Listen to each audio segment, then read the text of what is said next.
Kuze kube manje ayikapheli le debate yokuthi lo muntu owaphuma ejele akuyena uNelson Mandela uGibson Makhanda. Ngoba most yabantu babesondelene naye uNelson Mandela babona ekuhambeni kwesikhathi ukuthi lo muntu akuyena uNelson Mandela. Ezinye zezinto ke lezi zabaxanisa noWinnie Mandela ngenxa yokuthi wayesebona ukuthi akuyena umyeni wakhe lo. Sanibonani. Ngiyengizwe kuthiwa the truth shall set you free. Lalela mntomnyama. Abelungu namabhunu had a problem and uGibson Makhanda was the solution. What if uMandela lo owaphuma eVictoria Vesta camp ngo-1990 akusiyena lo Mandela owangena eRobben Island camp ngo-1964? Amahemhem aqala ukuvela ngo-1980 ukuthi uMr Nelson Mandela la ekhona eRobben Island camp akekho right, uphethwe ituberculosis kanti namehla akhe ayamhlupha. Kwathi sekushaya u-1985 kwakusekuvela istatement esanikwa uMr P.W. Botha ukuthi uMr Nelson Mandela akasekho. At that point, amabhunu nabelungu had a problem if abantu abamnyama find out ukuthi iqhawe labo is gone. Washiya kanjalo-ke uNelson Mandela ngo-1985 esaseRobben Island. Yaqala inkinga for uP.W. Botha. Sekumele atshena abantu abamnyama ukuthi ihero yabo ayisekho. And so uMr P.W. Botha wakhetha ukuthula, wakhetha ukuthi anze uplan B. And uplan B wakhe was uGibson Makhanda, umuntu who was said ukufana nse noMr Nelson Mandela.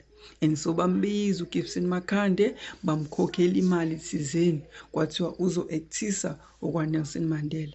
Bamfundisa ukuthi adle njengaye, bamfundisa ukuthi ahambe njengaye, bamfundisa ukuthi akhulume njengaye uNelson Mandela. Washaya u-1990 waphuma uGibson Makhanda ejele, waphuma uGibson Makhanda eRobben Island. But unlike most people, abantu ababe close no Mr Nelson Mandela baqala babona ukuthi no, as much as ehamba njengaye, as much as edla njengaye, as much as ekhuluma njengaye, kodwa akafani naye. uMandela lo wangena eRobben Island ngo-1964 wayekacule athi Kiss the Boers. Kodwa uGibson Makhanda lo waphuma eVictoria Vesta camp yena wecula athi siyiRainbow Nation asibaxolele. Wethi izitha abangani bethu benza iphutha. Wethi i-democratic country ucela sonke siphilisane. After all the suffering eyenzeka kumntomnyama, after all the pain esesizwile, after all the people abalahlekelwe umphefumulo, kwakusekuba yiyona into eyabaxabanisa with uWinnie Madikizela Mandela.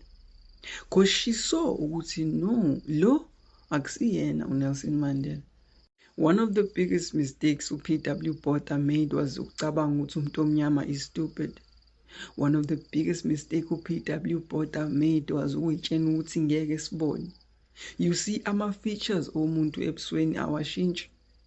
Whether uhamba for 10 years, whether uhamba for 20 years, khona ezinye izinto engashintshi. And uMr Nelson Mandela had insumpa. Insumpa ebika left isika right, insumpa ebika right isika left. That's one of the biggest features eyenza abantu babone ukuthi no man, this has to be someone else. Currently njengamanje siphila kwi-age ye-technology. If uwazi ukuthatha isithombe saMr Nelson Mandela esayi-youth, uyakwazi ukusifaka kumshini usigaye uqeda ukuvezele i-image yaMr Nelson Mandela, indlela ayizobukeka ngayo mayesemdala. And lo muntu ovela la akafani nalo muntu esasithithini iqhawe lamaqhawe, uMr Gibson Makhanda. uGibson Makhanda waphila kwaze kwashaya u-2013. uGibson Makhanda wathi ephuma ejele uWinnie Mandela wamdivorce. uGibson Makhanda wahamba waye first black president yase South Africa. Kunokuthi athuthukise umuntu omnyama, uGibson Makhanda gave away izwe lethu to ama-Stellenbosch mafia. uGibson Makhande gave away izwe lethu to ama-Oppenheimer. uGibson Makhande gave away izwe lethu to i-Ruford family. Nelson Mandela and Gibson Makhanda. Ngizwa kunenkulumo la ethi uNelson Mandela lo akusuye uNelson Mandela wangempela. uNelson Mandela wangempela wafela ejele lona uGibson Makhanda. Hayi ngicela kubeka ngalendlela ukuqaqisa ngalendlela. uNelson Mandela watraina eChina anabo Wellington Mkhwai nabo Andrew Mlangeni nabo Walter Sisulu for umkhonto wesizwe. Babuya beza la bazoqala indaba zomzabalazo. Sizokhumbula ukuthi uma uya eChina uyenza ivisa neHome Affairs yaseChina iphinde nayo iconfirm. Waphinde wahamba futhi uNelson Mandela wayotraina eLiberia. La wathi kubuya khona eLiberia wafikele eTanzania la washiya khona amabhuti yakhe lawo bayatraina ngawo eLiberia. Lawo mabhuti lawo alethwa umfazi kaJulius Nyerere uma uMandela aphuma ejele. Wawashiya before aboshwa lekhathi se aphumile ejele umfazi wa unkosikazi kaJulius Nyerere wawaletha la eSouth Africa after 27 years. uNelson Mandela lo uma aboshwa baboshwa bebaningi nokugwetshwa kwabo futhi bagwetshwa futhi bebaningi. Into nje ukuhamba kwabo kusuka ePitori kuya eRobben Island abahambanga kanye ngesikhathi ngento eyi-1. Labanye bahamba ngetruck. uMandela wahamba nge-fighter jet yezempi yala eSouth Africa. Wafika ejele after 8 months. Bese kunezinsolo sizokuthi kungenzeka bambulele kwenye indawo. So lena ejele wahlala noBaba uNcamalala 10 years. Waphuma uBaba uNcamalala waphuma.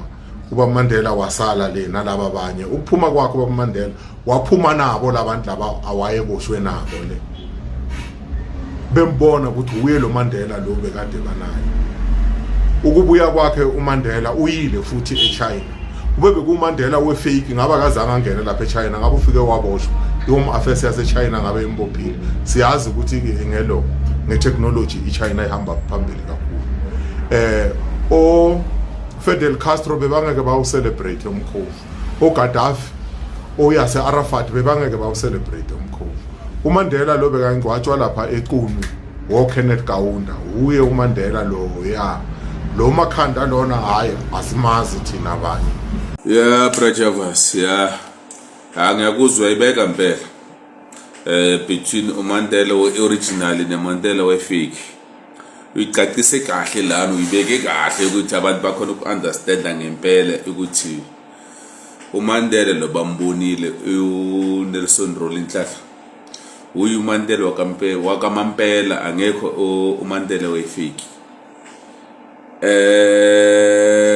Uyibeke kahle clean yaswakala exactly like if lo Mandela lo bekuyifake ebezoba kuyifake yala eSouth Africa ebengeke angene like eChina bezombopha the very same way babophe ngakhona eThabo Best somewhere ngaphandle igame yokudlala ebutsotsi ayispan yabona. So uMandela will never take chances with the Chinese. Nakhona sibheke lana lento lena nesikuya ngale beka wonke lama member we-DA labantu be-apartheid including the late Tere Blanche ebengeke avumile ukuthi kwenziwa uMandela we-fake ngoba lo Mandela namhlanje ukhoste uTere Blanche ukuthi alose everything before azoshona. uTere Blanche ube umuntu lo ephethe umhlaba wele South Africa ngenkani.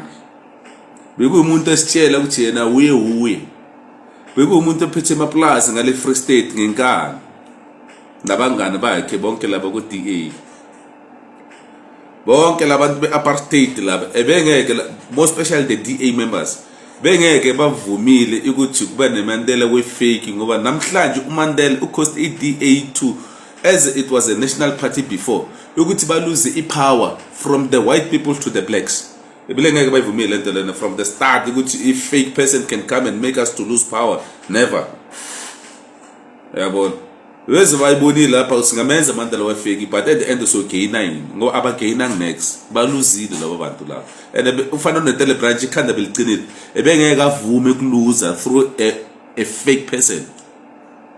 Yabona, so lento lena fanele si understand exactly ukuthi uMandela ebe aboshiwe and asibhekeni ngayo isigwebo salabantu besingafani, abanye basheshe baphuma, abanye bahlezi ngoma 10 years, abanye ngoma 15, yena uhlezi 27.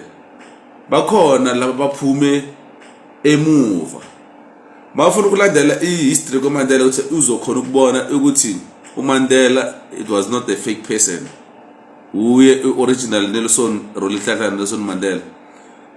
Thola abantu abafana nabo Likota, lo muntu obushwe naye Mandela uzokutshela ukuthi bangene kanjani lapha kwenzekeni. Uyabona, la mabhundunyana weSouth Africa namhlanje senawo yabona siba yisokolele benzeni bebese ezintweni baba bebaphethe imali, bebaphethe emhlaba. Namhlanje thina sithathe emhlaba ngenkani and uJulius Malema usaphusha ukuthi usuthatha umhlaba ngenkani. Ebengeke bayivumile lento because they will know from the start ukuthi abantu bafana noJulius bozovela bathi sithathe imhlaba. Already labantu laba yababona namhlanje ilevel bakuyo DA, labantu ba-apartheid bonke balapha bakhona because of this Nelson Mandela lo athathe i-freedom wayinikeza abantu bemnyama. Namhlanje ukhuluma kanje ngoba une-right okwazi ukuvota. Wawungabongi ka lo Mandela ukuthi wakulethela inkululeko ukuthi you able to vote. Uyamvota umuntu umfunayo namhlanje ukuthi I want this, I don't want this. Yabona, so people singabhayizisana, akuna fake Mandela la, uye original Nelson Mandela la. Ewini emadikisele Mandela ebezovuma kanjani ukuthi bamlethele fake Mandela lapha aphila naye as a husband and a wife, but divorce after. But what's happened before divorce?